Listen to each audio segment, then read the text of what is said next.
Dito sa Papa Dudut Stories, ikaw ay hindi nag-iisa.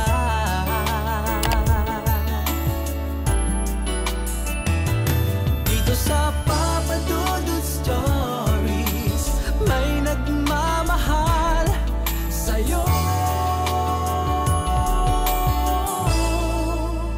Papa Dudut Stories. Papa Dudut Stories. Sa lahat po ng mga nakatutok ngayon, huwag pong kalimutan mag-like, mag-share at mag-subscribe. Maraming salamat po sa inyong lahat.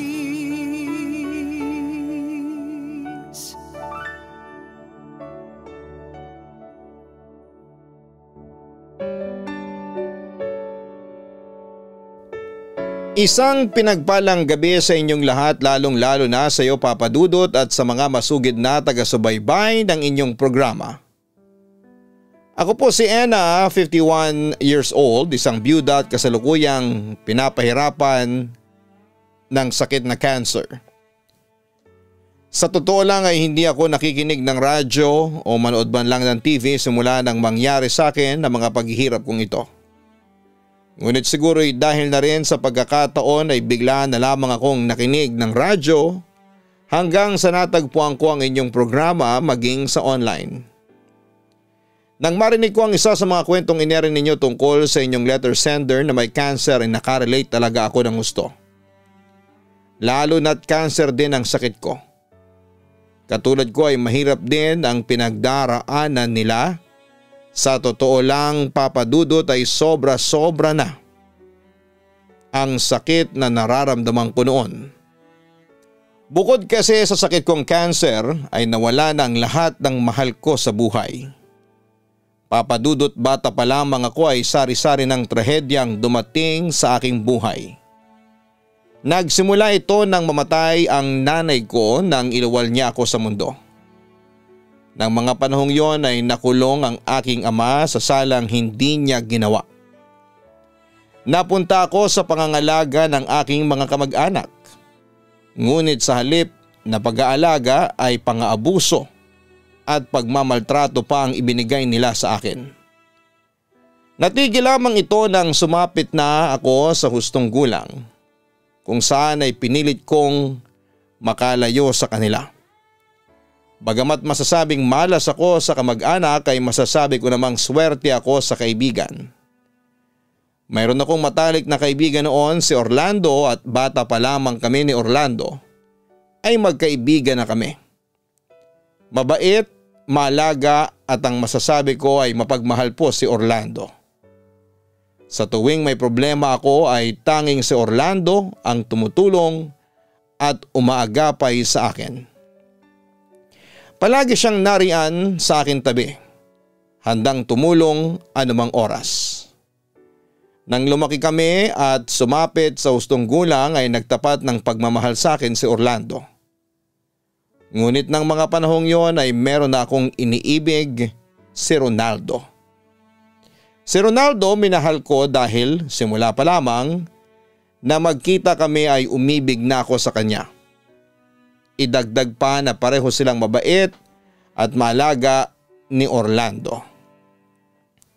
Papa Dudut, mas pinili ko noon si Ronaldo sapagkat mahal ko siya. Si Orlando naman ay mahal ko pero isang kaibigan lamang, Papa Dudut. Parang kapatid lamang ang turing ko sa kanya. Agad namang tinanggap ni Orlando ang aking desisyon. Nang bukal sa kanyang kalooban at sa halip ay siya pa ang naging ninong ng makasal kami ni Ronaldo sa huwes. Simula na mag-asawa ako ay nagpa siya si Orlando na magpakatandang binata na lamang. Katulad din ng dati ay palaging handa si Orlando na tumulong sa akin. Kahit na hindi ko siya pinili bilang asawa ay mas lalong tumibay ang aming relasyon bilang magkaibigan. Sa kabilang banda ay naging magkaibigang matalik din ang aking asawa at si Orlando. Kinalaunan nagkaanak kami ni Ronaldo at pinangalanan naming Steph. Doon ay sunod-sunod na swerte ang dumating sa aming mag-asawa. Nariyan ang pagkakapromote ni Ronaldo sa kanyang trabaho. Pagkatapos noon ay nagkaroon kami ng bahay at sasakyan. Labis ang kasiyahan naming mag-asawa noon, lalo na't malusog at masigla si Steph. Bukod pa syempre sa kasaganahan sa buhay na natatamasa namin. Ang akala ko, Papa Dudut, ay magiging tuloy-tuloy na ang swerte sa aming buhay. Ngunit nagkamali ako.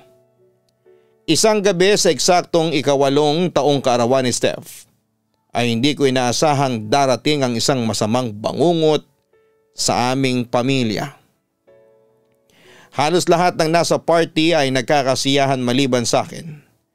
Sa hindi may paliwanag na kadahilanan ay kinabahan ako para sa aking asawa na nooy nasa business trip sa Pampanga. Napansin naman ng aking best friend na si Orlando ang labis kong pag-aalala. Huwag ka nang mag-alala kay Ronaldo. Sigurado akong pauwi na yon, ang wika pa ni Orlando. Sa totoo lang, Orlando, labag sa kalooban ko ang business trip niya sa Pampanga. Napagplanuhan na namin na i-cancel ang trip na yon para sa birthday celebration ni Steph. Pero hindi pumayag ang kumpanyang pinagtatrabahuhan niya. Kailangan daw talaga siya sa business trip. At saka ano pa ba ang magagawa ko kundi ang payagan na lamang si Ronaldo. Kwento ko naman. Napatingin ako noon sa aking anak na masayang nakikipaglaro sa mga kaibigan niyang bata.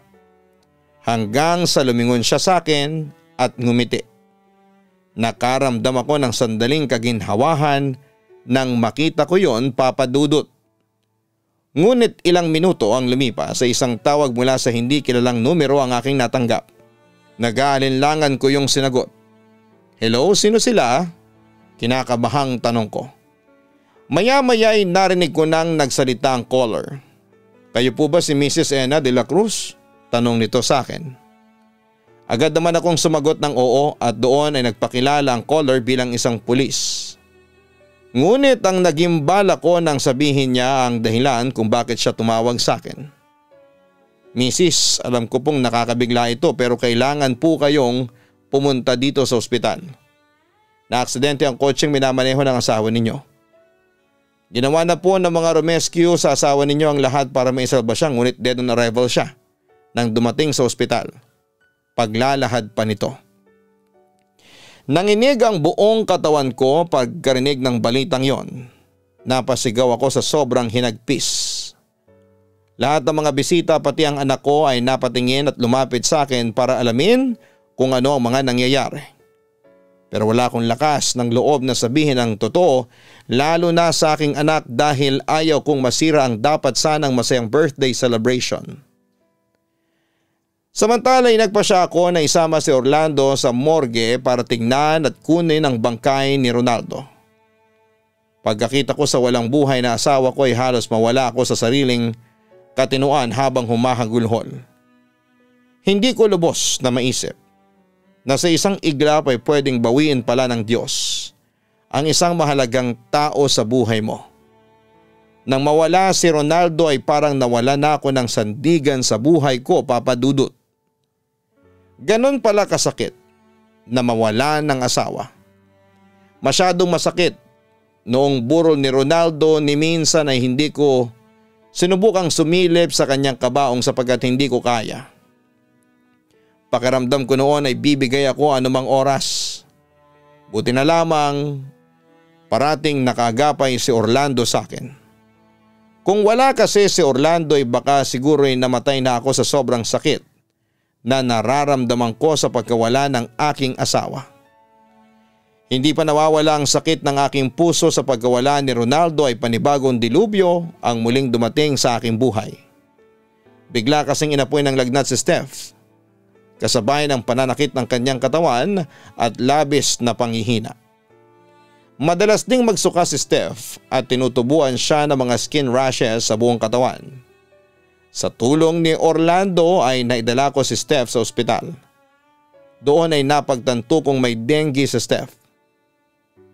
Ngunit sa halip na bumuti ang kalagayan ni Steph, ay lalo pa itong nanghina at inapoy ng lagnat. Doon humingi ako ng tulong sa Diyos na sana'y pagalingin niya si Steph. Ngunit naging bingi siya sa aking mga panalangin.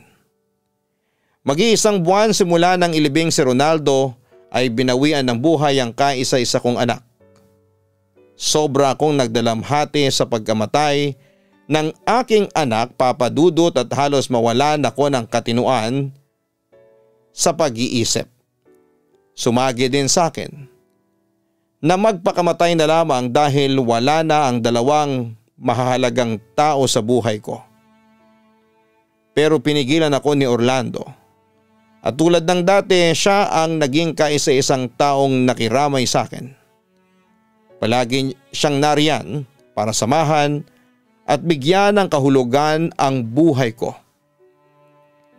Ngunit Papa Dudut, hindi pa rin sapat yon para tuluyang mawala ang aking pagdadalamhati. Noong araw ng libing ni Steph ay hinawakan ni Orlando ang aking kamay at sinubukang i-comfort sa aking nararamdamang pighati. Orlando, sabihin mo sa akin, masama ba akong tao? Tanong ko kay Orlando. May nagawa ba ako masama para parusahan ako ng ganito? Sa dinami-dami ng taong pwedeng pahirapan. Bakit ako pa? Pagkatapos noon ay humagulhol na ako ng sobra. Agad naman akong niyakap ni Orlando para pakalmahin. Ena, pagsubok lamang ito sa iyo ng Panginoon. Huwag kang sumuko, ang sabi pa ni Orlando. Paano hindi ako susuko? Tignan mo itong nangyari sa akin. Lahat ng taong mahal ko, kinuha na sa akin. Ako na lang ang mag-isang nabubuhay ngayon. Pero agad na tumutol si Orlando sa sinabi kong yon. Hindi ka pa nag-iisa kasi nandito pa ako. Sinasamahan ka sa bawat pighati at pagluha mo. Napatingin ako sa aking kaibigan. Tama siya. Hindi pa pala ako nag-iisa kasi meron akong kaibigan na palagi kong karamay sa mga matitinding pagsubok sa aking buhay. Sa totoo lang ay nahihirapan akong makita kang ganyan. Nasasaktan ang puso ko. Kaya bilang kaibigan mong nagmamahal sa'yo, gagawin ko ang lahat para makabangon ka. Hindi kita iiwanan, Ena. Pangako, yun ang sinabi ni Orlando na nagpapayapa sa aking kalooban. Basta heto ang tatandaan mo. Mahal kita. Napatingin ako sa mga mata ni Orlando na siya namang nagpahid ng aking luha. Pagkatapos ay isang mainit na yakap ang kanyang ibinigay sa akin na nagpakalma sa aking buong kaluluwa. Huwag mong sisihin ang Diyos sa mga nangyayaring ito sa iyo. Mahal ka niya, Ena. Kahit kailan hindi ka niya tatalikuran. Dagdag pa niya. Sa totoo lang, Papa Dudut, mas masakit pala ang mawalan ng anak kesa sa asawa.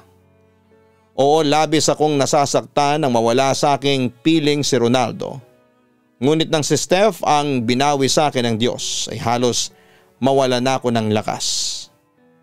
Parang gusto ko na ring mamatay ng mga oras na tinitingnan ko si Steph habang nakahiga ng payapa sa ataul. Ilang beses kong kwenestyon ang Diyos kung ano ba ang nagawa kong kasalanan sa Kanya. Papa Dudut, sa dinami-daming bagay na pwedeng bawiin sa akin, ay dalawang mahalagang tao sa aking buhay ang napili ng Diyos. Hindi ko naiwasang magnanakit sa Diyos sapagkat ni minsan ay hindi ako nakalimot sa Kanya. Minsan sinabi ko sa Diyos na sana'y ako na lang ang namatay sa halip na si Steph. Kinalaunan sa tulong ni Orlando ay unti-unti ko ring natanggap na wala na si Steph at sinikap kong bumangon mula sa pagkakadapa. Isang taon simula nang mawala sa akin si Ronaldo at Steph ay panibagong bagyo na naman ang dumating sa akin. Sa pagkakataong ito ay nawala sa akin ang lahat ng naipundar naming mag-asawa tulad ng bahay, kotse at ilang mga alahas na regalo sa akin noon ni Ronaldo.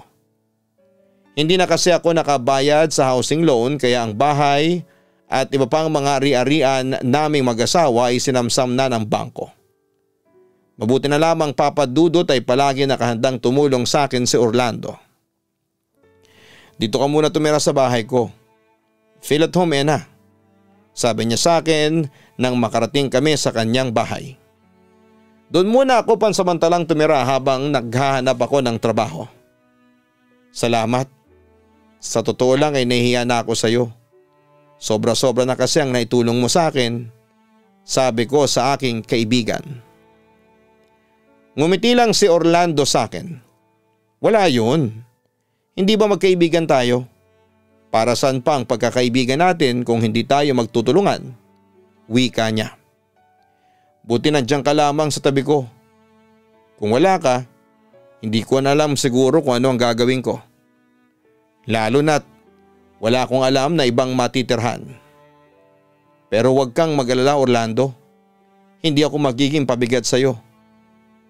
Kapag nakahanap ako ng trabaho, maghahanap din ako ng sariling tirahan. Ang sabi ko naman. At simula noon ay naging masaya naman ang pagtira ko sa bahay ni Orlando. Marami ang nagtataka at nagtatanong sa amin kung nagli-live-in daw ba kami. Pero syempre ay magalang kaming tumatanggi. Papa Dudut, dahil kay Orlando kaya unti-unti na akong nakabangon noon sa nangyari sa buhay ko. Samantala isang araw ay masaya kaming kumakain at nagkwekwentuhan sa isang fast food chain. Sinariwa namin ang mga masasayang alaala namin lalo na noong mga binata at dalaga pa lamang kami. Hanggang sa may itanong ako sa kanya. Masaya bang maging binata? I mean, bakit hindi ka nag-asawa? Kung titingnan kasi ang estado mo sa buhay, very qualified kang magtayo ng sariling pamilya. Hindi mo ba nahahanap ang right girl mo? Curious na tanong ko sa kanya. Sandaling natawa naman si Orlando sa aking tanong. Pagkatapos ay sinagot niya ako. Sabihin na nating nakatagpo ako noon ng babae na inakala kong right girl para sa akin.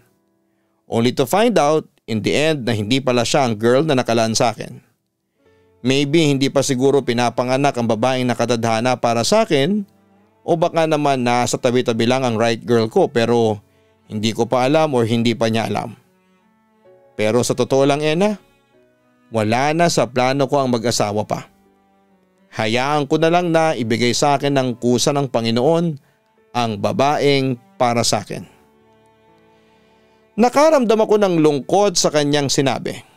Naisip ko na paano pala kapag may sarili na siyang pamilya. Nako, kung mag-aasawa ka, mawawala ng atensyon mo sa akin. Baka magbago ka na sa pakikitungo mo sa akin, ang sabi ko. Kaya nga ayaw ko nang mag-asawa para hindi mo na siya maging kaagaw pa sa atensyon ko. Pagpapatuloy pa ni Orlando. Pero alam naman natin na hindi habang buhay na palaging ganito tayo. Malungkot ko pa ring sabi. Huwag mo nang isipin yun, Ena. Besides, hindi na rin ako maasa na makapag-asawa pa ako. I'm already 34 at saka mas mahalaga ka sa akin kesa sa pag-aasawa. Malay mo ako pala ang nilaan ng Diyos para sa iyo. Para maging kaibigan at kasama mo habang buhay. Dagdag ni Orlando na siyang nagpasaya ng aking puso. Papadudod sa puntong yon ay narealize kong hindi lahat ng kamalasan ay napunta sa akin sapagkat sa tuwing may dumarating na unos ay may tagapagligtas akong naghahawi ng unos papalayo sa aking buhay. Kahit na nawala na ang dalawa sa mga pinakaimportanteng tao sa aking buhay, ay nariyan naman ang matalik kong kaibigan na si Orlando na ibinuhos na yata ang kanyang buhay sa pagtulong sa akin. Nalulungkot ako at nakakaramdam naman ako ng guilt sapagkat hindi ko masuklian ang mga ibinibigay na pagmamahal sa akin ni Orlando. Pero inaamin ko, Papa Dudut, kung hindi dumating sa buhay ko si Ronaldo, ay si Orlando ang pipiliin kong mapangasawa. Dahil sa pagiging likas na mabait, maalaga at mapagmahal, ay muling nabuksan ang aking puso na mahalin ng tuluyan si Orlando. Hindi lamang pagmamahal ng isang kaibigan ngunit pagmamahal na ibinibigay ko noon kay Orlando noong siya ay nabubuhay pa. Ngunit sa maraming kadahilanan ay hindi ako naglakas ng loob na sabihin kay Orlando ang aking nararamdaman. Ipinaubaya ko na lamang noon sa tadhana kung hanggang kailan tatagal ang nararamdaman kong yon para sa aking kaibigan. Papa Dudut, naging masaya ang halos 7 buwang paninirahan ko sa bahay ni Orlando. Dahil sa kanya ay unti-unti ako nakamove on sa mga kamalasang nangyari sa akin noon. Ngunit ang kasiyahang yon ay may hangganan din pala, sapagkat nagbadyang panibagong unos sa buhay namin ni Orlando. Marami akong napansing pagbabago sa kalusugan ni Orlando. Unay palaging sumasakit ang kanyang tiyan. Madalas ding siyang magsuka at mahilo. Nawala na rin siyang ganang kumain. Napansin ko din kay Orlando na namamayat siya at naninilaw ang kanyang mga balat. Dahil sa labis na pag-aalala ko kay Orlando ay sinamahan ko siyang magpakonsulta sa doktor. Nung una ay simpleng pananakit lamang ng tiyan dahil sa kanyang mga kinain ang findings ng doktor. Orlando, nag-aalala na ako sa kalagayan ng kalusugan mo. Sigurado ka ba na kaya mo? Tanong ko sa aking kaibigan. Bagamat alam kong maski siya ay nahihirapan sa sakit na nararamdaman niya ay pinilit pa rin ni Orlando na maganyong ayos lamang at walang iniindang sakit. Ano ka ba? Masyado kang matatakutin. Don't worry, kaya ko to. Wala kang dapat na ipag-alala.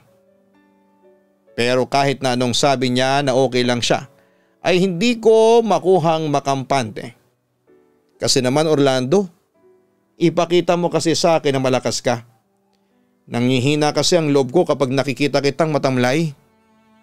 I guarantee you, wala kang dapat na ipag-alala. In the first place, hindi ito malala, sakit lang to ng tiyan. Baka loperamide lang ay okay na ako. Aniya habang pilit na nagpapalakas. Orlando, mahinang wika ko. Meron akong sasabihin sa'yo. Tingin ko in love na ako sa'yo. Pag-amin ko kay Orlando. Papa Dudut, that time ay narealize ko na ang tunay kong nararamdaman para sa best friend ko. Ilang beses ko yung pinag-isipan and then it came into my senses na mahal ko na nga si Orlando nang higit pa sa isang kaibigan. Samantala'y natahimik si Orlando sa aking mga sinabi. Alam kong magugulat ka sa sinabi ko. Huwag mo na lang pansinin yun. Nahihiya kong sabi sa kanya. Pero ngumiti lang sa akin si Orlando at hinawakan ang aking mga kamay. No, it's okay. Sa totoo lang, Enay, masaya ako ngayon sapagkat sa wakas ay minahal mo na rin ako. Matagal kong hinintay ang pagkakataong ito. Salamat, Ena. Wika niya. Bumilis ang tibok ng aking puso pagkarinig sa sinabing yon ni Orlando. Sa kabilang banda ay muli siyang nagpatuloy. Gusto ko ring sabihin sa iyo na mahal din kita. Minahal kita simula't simula pa lamang na magkakilala tayo. Ikaw lang talaga ang babae sa puso ko, Ena. Kaya nga nung maging asawa mo na si Ronaldo, ay mas pinili ko na lang na magpakatandang binata sapagkat walang babae ang makapapalit sa iyo sa puso ko. Kahit masakit para sa akin na makita kang iba, ang mahal mo ay tinitiis ko sapagkat gusto kitang makitang masaya kasama ng taong mahal mo. Patawad, Orlando, kung hindi kita magawang mahalin noon. Inaamin ko na naging bulag ako noon sa pagmamahal na ibinibigay mo sa akin. At ngayon ko nga na-realize na hindi pa pala ako pinanganak na mala sapagkat naririto ka sa tabi ko. Ikaw ang dahilan kung bakit buhay pa ako hanggang ngayon.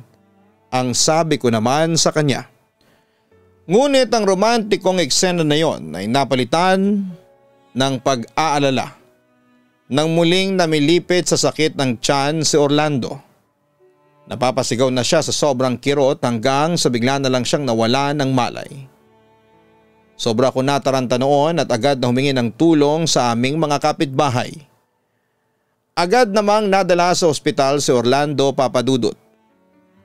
Binantayan ko sa ospital ang lalaking pinakamamahal ko. Marami akong sinakripisyo tulad ng trabaho pero ayos lang sa akin. Malaki naman ang naipon ko noon kaya sapat na yon sa ilang buwan. Samantala makalipas nga ang ilang araw ay lumabas ang resulta ng sakit ni Orlando. Meron siyang stage 4 pancreatic cancer at wala na siyang pag-asang gumaling. Papa Dudut, masakit sa akin nang malaman kong may pancreatic cancer si Orlando. Sa tuwing naiisip ko ang salitang cancer ay nawawalan ako ng lakas at pag-asa. Ilang test na kasi at chemotherapy ang isinagawa kay Orlando ngunit parang walang nangyayari. Lalo pa ako nanlumo nang hindi nagtagumpay ang Whipple procedure na isinagawa ng mga doktor kay Orlando. Kumalat na kasi sa ibang bahagi ng katawan ni Orlando ang cancer. Papa Dudut, simula noon tuluyan nang nanghina ang pangangatawan ni Orlando. Hindi na siya nakapagsalita o dumilat man lang. Tanging aparato na lamang ang nagbibigay ng buhay sa kanya. Ako naman bilang kaibigan ay madalas akong nasa tabi niya at madalas din akong nagdarasal sa Panginoon na sana'y maghimala siya at pahabain pa ang buhay ni Orlando. Ngunit naging bingi ang Panginoon sa aking mga panalangin. Hanggang sa isang araw ay tuluyan nang bumigay ang katawan ni Orlando. Nanlumo ako pagkakita sa kamamatay pa lamang na si Orlando. Doktor, pakiusap. Baka pwede pang isalba ang buhay ng kaibigan ko. Parang awa nyo na. Sabi ko at nagbabaka sakaling magawan pa ng paraan at mabuhay muli ang aking pinakamamahal. Ginawa na po namin ang lahat. Patay na ang inyong kaibigan. I'm sorry. Yun na lamang ang nasabi ng doktor na nagtangkang sumalba sa buhay ni Orlando. At that point ay gumuho ang aking mundo. Nawalan ako ng pananampalataya sa Diyos dahil sa mga pagsubok na ibinigay niya sa akin. Samantala ay dumating ang aking hipag na si Alicia para damayan ako. I'm so sorry, ate. Huwag ka nang umiyak, ate, tama na yan. Malulungkot lang si Kuya Orlando sa kabilang buhay kapag nakikita kanyang umiiyak. Sabi niya sa akin habang sinusubukan niyang pakalmahin ako. Pero ng mga oras na yon ay sumabog na ako ng tuluyan. Sabihin mo nga sa akin, Alicia, may Diyos ba? Totoo bang may Diyos? May Diyos, ate, sagot niya sa aking katanungan. Pero bakit hindi niya dinidinig ang panalangin ko? Masama ba akong tao, ha, Alicia? Masama ba akong asawa? Masama ba akong ina? Masama ba akong hipag? Masama ba akong kaibigan? Bakit ako ang pinapahirapan ng Diyos? Halos isumbat ko na nga sa Diyos ang lahat ng mga pahirap na ibinigay niya sa akin. Hindi ka masamang tao, ate. At huwag mong isipin na pinapahirapan ka ng Diyos. Mahal ka niya, ate. Kung nangyayari man sa iyo ito ay may dahilan siguro ang Diyos. Pagpapatuloy pa ni Alicia. Ngunit hindi ako noon kumbinsido sa kanyang sinabi. Dahilan? Anong dahilan niya? Bakit sa dinami-daming masasamang tao sa mundo ay ako pa ang napili niyang paglaruan? Naging mabuti akong tagasunod niya. Ni minsan na hindi ko siya nakalimutan. Bakit niya ako tinalikuran? Naiiyak kong sabi sa kanya. Agad naman akong niyakap ni Alicia para magpakalma sa akin. Ate, tama na. Alisin mo sa iyong isipan na pinaglalaruan ka o tinatalikuran ka ng Diyos. Hindi siya ganon, ate. Kung nararanasan mo man po ito, may dahilan siya kaya niya ibinigay sa iyo ito. Kung ano man ang dahilan ay siya lamang ang nakakaalam. At saka, ate, hindi kailanman nagbibigay ng pagsubok ang Diyos sa atin kung hindi natin kaya. Patatagin mo ang loob mo, ate Ena. Alam ko na may katapusan din ang mga paghihirap mong ito. Aniya. Papa Dudut, heto na siguro ang pinakamalungkot na parte ng aking buhay. Ang iwanan ni Orlando. Hindi ko matanggap na wala na ang aking matalik na kaibigan, tagapagligtas at minamahal. Minsan ay hindi ko maiwasang maghinanakit sa Diyos, sapagkat lahat na yata ng mahahalaga sa aking buhay ay binawi niya. Madalas kong questionin ang Diyos sa mga paghihirap na dinaranas ko. Tinatanong ko sa Kanya kung mahal niya ba ako. Kung naging masama ba akong tao, kung nagkulang ba ako sa Kanya. Inaamin ko, Papa Dudut, na minsang pumasok sa aking isipan na baka pinanganak akong malas. Sa buong buhay ko kasi puro kamalasan ang tila nananaig. Ayokong isipin na sadyang malas ako, ngunit hindi ko maiwasang mag-isip ng ganon dahil sa mga kamalasang dumarating sa aking buhay. Nang mamatay si Orlando, hiniling ko sa Diyos na kunin na rin niya ako. Total naman ay wala na rin namang silbi ang aking buhay dahil wala na rin ang mga mahal ko sa buhay. Ngunit sa halip na dinggin ang aking kahilingan, binigyan niya ako ng isang kaibigan sa katauhan ni Alicia, ang nakababatang hipag ng asawa kong si Ronaldo. Si Alicia ang nagkumbinsi sa akin na magbalik loob sa Diyos. Madalas niya akong sinasama sa mga misa, prayer meetings, novena at mga sharings. Dahil sa kanya ay nagliwanag ang aking isipan na tanggapin ang aking kapalaran. Simula noon ay muli akong nakaramdam ng kasiyahan na madalang na dumarating sa akin noon. Papa Dudut, akala ko noon ay magpapatuloy pa ang kasiyahang yon, ngunit nagkamali ako. 2 taon po ang lumipas nang sumapit ang ika-40 years old ko ay nagsimulang makaramdam ako ng kakaiba sa aking pangangatawan. Nagsimulang tubuan ako ng mga pasa sa aking balat, kasabay ng madalas kong panghihina at pagsusuka. Madalas din po akong lagnatin at minsan ay hinihimatay pa. Sa tulong ni Alicia ay isinugod ako sa ospital at sinuri. Ilang test ang sinagawa sa akin bago lumabas ang nakakatakot na resulta. May leukemia ako. Nung una, Papa Dudut, ay nanlumo talaga ako. Hindi ko lubos na maisip na magkakasakit ako ng ganon. Pero kinalaunan, dahil na rin sa mga nararamdaman kong sakit at pagbabago ng aking anyo, ay natanggap ko rin ang aking kalagayan. Hindi ko na rin sinisisi ang Diyos kung kapalaran ko talaga ang magdusa habang buhay. So be it. In the first place ay wala na rin naman ako magagawa. Kahit nasisihin ko ang Diyos, hindi na rin naman ako gagaling. At saka, Papa Dudut, hindi rin ako umaasa pang gagaling. Ipinagpaubaya ko na lamang sa Diyos ang aking kahihinatnan. Besides, hindi naman talaga sa lupa matatagpuan ang kasiyahan ayon kay Alicia, kundi sa langit kapiling ang Diyos. Kung sakaling naghihirap man ako sa daigdig, alam kong paraiso ang madadatnan ko sa piling niya. Samantala, isang araw ay sinamahan ako ni Alicia sa simbahan.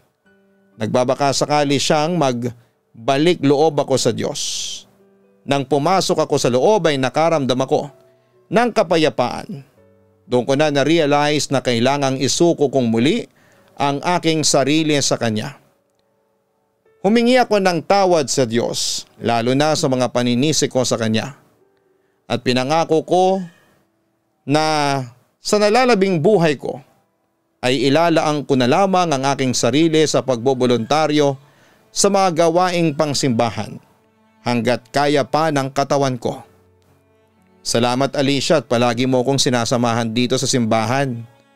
Ang sabi ko sa aking hipag pagkaraan ng maraming araw na pagsama niya sa akin sa bahay ng Panginoon. Wala yun, ate. At least nagbalik loob ka na ulit sa Diyos despite sa mga pagsubok na dumarating sa iyo. Masayang wika ni Alicia. Sa totoo lang, hindi ko na question pa ang Diyos sa mga ibinibigay niyang pagsubok sa akin. Pinaubaya ko na lamang sa Kanya ang aking buhay. At saka sabi mo, hindi ba, na ang totoong buhay wala sa daigdig, kundi sa paraiso kasama ng Panginoon. Sabi ko habang nakatingin sa malaking krus ni Hesukristo sa likod ng altar.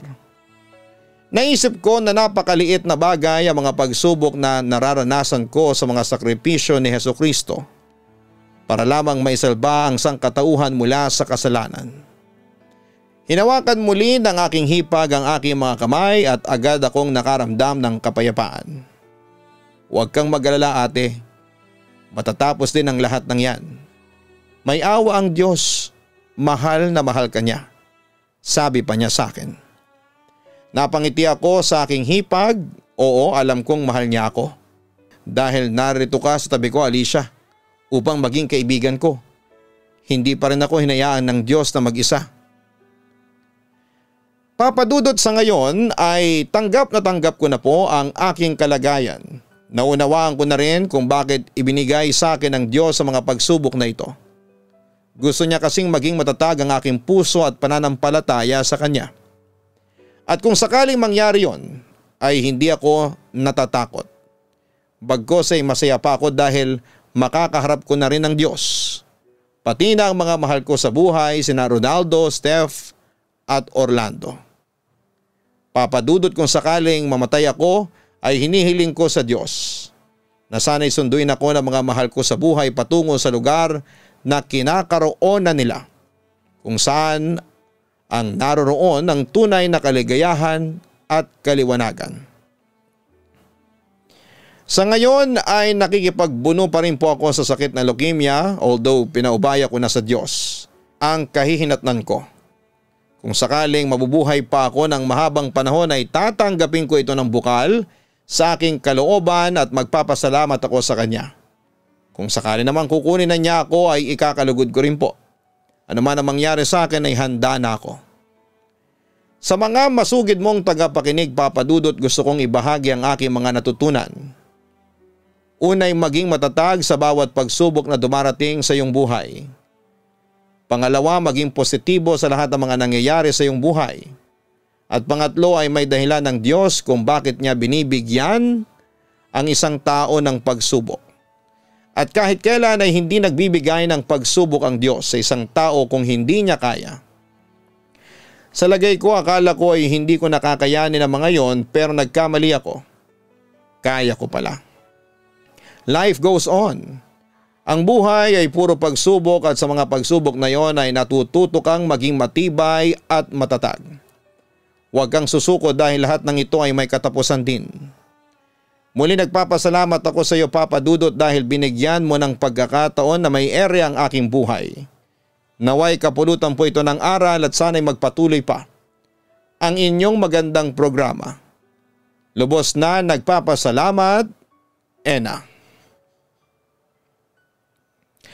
Maraming salamat, Ena, sa pagbabahagi mo ng iyong totoong kwento ng buhay sa Papa Dudut YouTube channel sa ating pong segment na Papa Dudut Stories.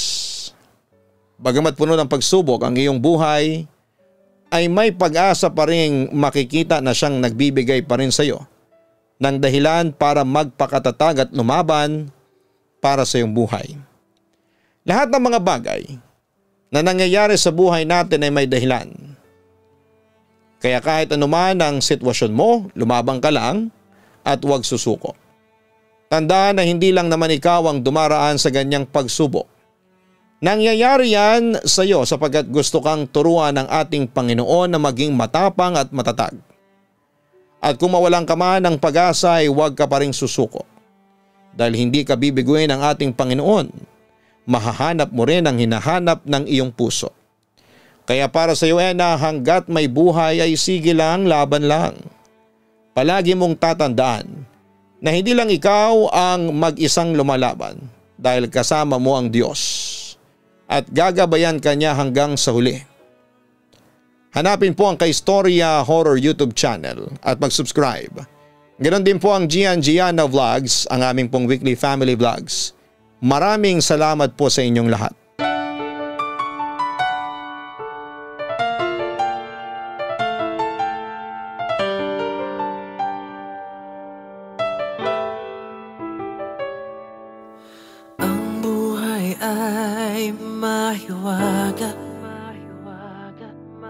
Laging may lungkot at saya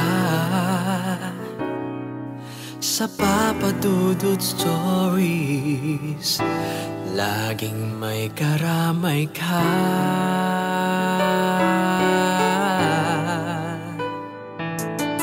Mga problemang ay bigat, dito ay pakikinggan ka sa Papa Dudut Stories. Kami ay iyong kasama dito sa Papa Dudut Stories. Ikaw ay hindi nag-iisa.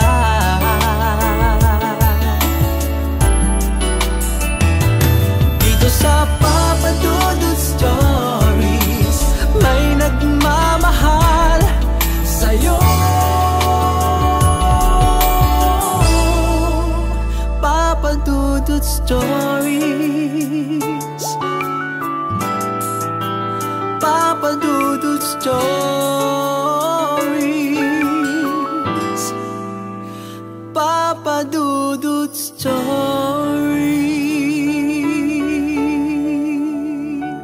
Hello mga ka-online, ako po ang inyong si Papa Dudut. Huwag kalimutan na mag-like, mag-share at mag-subscribe. Pindutin ang notification bell para mas maraming video ang mapanood ninyo. Maraming salamat po sa inyong walang sawang pagtitiwala.